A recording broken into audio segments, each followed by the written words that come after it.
Welcome to the video. Don't forget to hit that bell icon for weekly videos on historical figures and stories. If you enjoy the content, be sure to subscribe.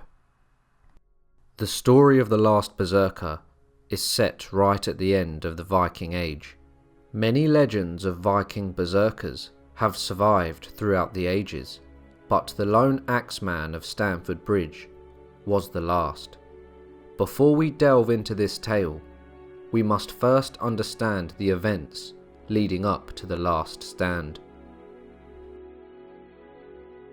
The year is 1066, and the death of King Edward the Confessor triggered a succession struggle in which a number of claimants to the crown of England had come forward. These claimants included Harold Godwinson, who had become a powerful earl after his father Godwin of Wessex died. With King Edward the Confessor dying without an heir, it was left to the Witan to choose a king, and they chose Harold Godwinson. Harold had a brother called Tostig Godwinson, who was the Earl of Northumbria, but Tostig would have some difficulty governing the land. He was never popular with the Northumbrian ruling class. He even murdered several members of the Northumbrian ruling families, and he was from the south of England, which had a distinctly different culture from the north. Eventually, the Thegns of York rebelled against Tostig's rule, and killed all of his officials and supporters. Tostig's brother Harold agreed with the demands of the rebels, and Tostig would refuse to accept Harold's command. This led to a fateful confrontation between the two Godwinson brothers, in which Tostig accused Harold of starting the rebellion. Harold needed to retain his throne, as William of Normandy had openly declared his intention to take the English throne. So he exiled his brother Tostig, as he needed to ensure that the northern earls stayed loyal to him. Tostig, however, plotted vengeance against his brother Harold. Tostig would make contact with King Harald Hardrada of Norway, and he would make his way to his court. He was greatly impressed with the battle-hardened living legend that was the King of Norway, and he managed to sway an unenthusiastic Hardrada, who had just finished a long inconclusive war with Denmark, to ready his army to take England. So in the September of 1066, Hardrada set sail for England with around 300 longships. He was reinforced by Tostig, who brought soldiers and ships, and together they sailed along the river Ouse towards the city of York. They would soon arrive at the mouth of the Humber River. Harold's army quickly moved towards York, where they were confronted by the King of England's earls, Edwin and Morcar. This would culminate in the Battle of Fulford. The English would strike first, advancing on the Norwegian army before it could fully deploy. Morcar's troops would push Harold back into the marshland, but Harold brought more of his troops from the right flank to attack the centre. Even though the Viking invaders were outnumbered, they forced the Anglo-Saxons to give ground. Meanwhile, other Viking forces were still arriving to the battleground, where they found a way to get around the thick of the fighting, and opened a third front against the Anglo-Saxons, who were now outnumbered and outmaneuvered. The English army was defeated and took heavy losses, while the Viking forces lost less than 1,000 men. York surrendered to Harald Hardrada, and his army would retire to Stamford Bridge, 7 miles east of York, to wait for the arrival of hostages. Harold Godwinson would soon learn of the Viking invasion, and he would head north at great speed, with as many earls, lords and warriors as he could gather, travelling day and night. He made his journey from London to Yorkshire, which is around 200 miles in only 4 days.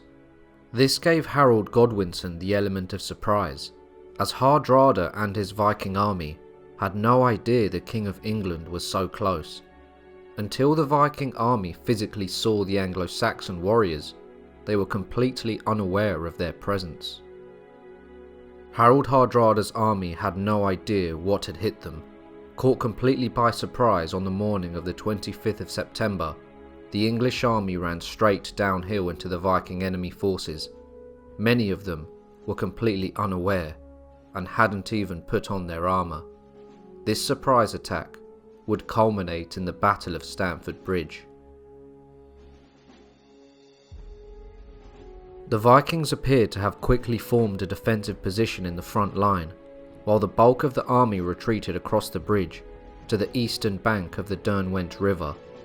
The Norsemen who stood and bought time for the others were quickly cut down, but one man emerged from them and would stand guard on the bridge, awaiting the ferocity of the English enemy forces.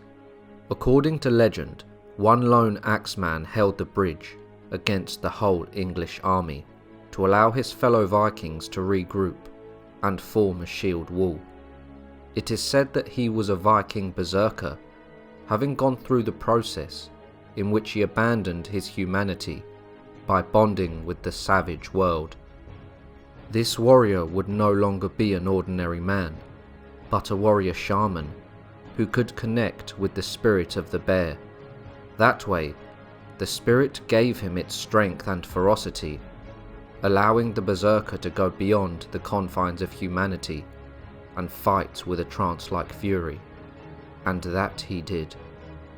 With the bridge being narrow, not many soldiers could fit through, so the Berserker could fight to the fullest, embracing his rage, skill, and supernatural strength and resilience.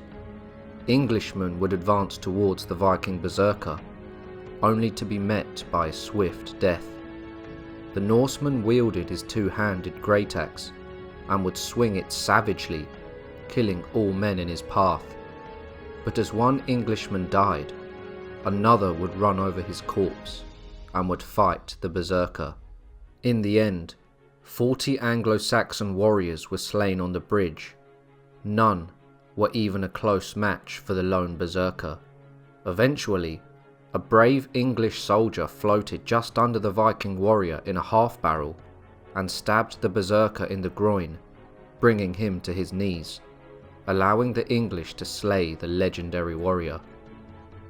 But how did this unnamed warrior have the strength, stamina and resilience to kill 40 warriors all coming at him? One explanation is that he was in the state of the Berserker, embodying the spirit of a bear. Taking on its strength and savagery, the Berserker would die due to the human body being pushed past its physical limits in terms of blood loss and fatigue. This is conveyed in many sagas, which show the Berserkers inherited physical immunity during battle. Many tales say how no weapon would bite them, and how they were harmed by neither fire nor iron. This explains the concept of immunity, as while in the Berserker state, the shaman warrior may receive wounds, but due to the savage nature of their embodying spirit, they would take no note of the injuries until they had passed from the Berserker state. According to the Anglo-Saxon Chronicle, this is what happened during the battle. The Northmen fled from the English. There was one there of the Norwegians who withstood the English people, so that they might not pass over the bridge, nor obtain the victory. Then an Englishman aimed at him with a javelin, but availed nothing. And then came another under the bridge, and pierced him terribly inwards under the coat of mail. Then came Harold, king of the English, over the bridge, and forced onward with him, and there made a great slaughter of the Norwegians.